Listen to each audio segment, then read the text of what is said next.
The Honourable Mark Pearson. Thank you, Mr Deputy President, and congratulations on your appointment. Thank you. Veterinarians and mental health. A series of studies conducted in recent years have identified elevated rates of depression, anxiety and suicide among Australian veterinarians, with a suicide rate 4 times higher than the general population. These figures are consistent with studies conducted in Great Britain and America, so there is clearly a common thread concerning the mental health challenges of this profession. Murdoch University is currently conducting research on the mental health of Australian veterinarians, which will hopefully assist the profession in improving the mental well-being of its members. Multiple studies cite risk factors such as long hours and highly stressful decision-making, the difficulty of recruiting locums to take much needed breaks, and in rural areas these difficulties are compounded by professional isolation. These are common stressors across many professions, but there are additional emotional stressors, such as the regular killing of animals combined with easy access to lethal drugs that are unique to the veterinary profession. The 2016 Australian National Coronial Information System report noted a history of self-poisoning suicides linked to drugs available in veterinary clinics. While there are no equivalent Australian figures, British studies showed that 81% of veterinarians entered the profession due to their desire to work with the human-animal bond. Women veterinarians in particular were identified as having high levels of empathy towards animals. This empathy towards animals may, in a large part, be the cause of the mental distress experienced by veterinarians. Across a range of international studies, young and female veterinarians are at the greatest risk of job dissatisfaction, leading to mental health difficulties and suicidal ideation.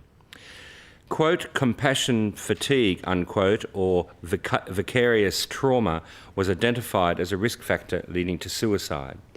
The realities of veterinarian practice can be emotionally grueling.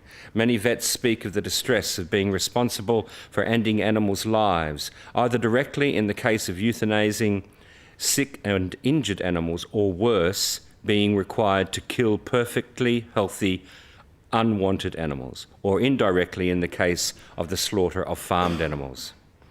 Vets also have found themselves in professionally challenging situations where they encountered animal abuse and neglect.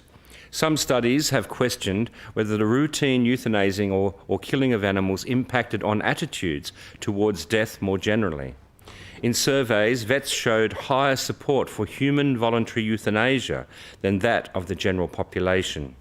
This attitude to death may even facilitate self-justification and lower inhibitions towards suicide as a rational solution to their own personal problems. As a society, we could do a much better job of providing the funding and resources to ensure that no vet is required to kill perfectly healthy animals that have been abandoned or surrendered to council pounds or RSPCA shelters.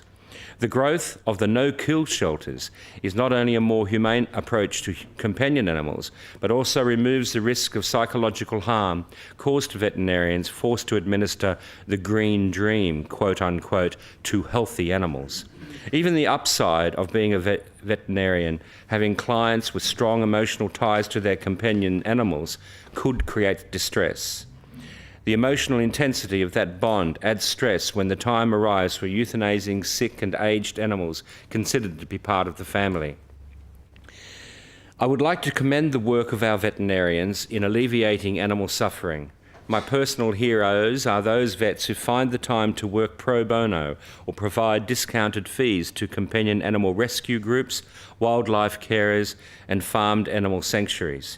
Perhaps the AVA may consider supporting veterinarians to provide these services as a way of providing a channel for their compassion and empathy towards animals.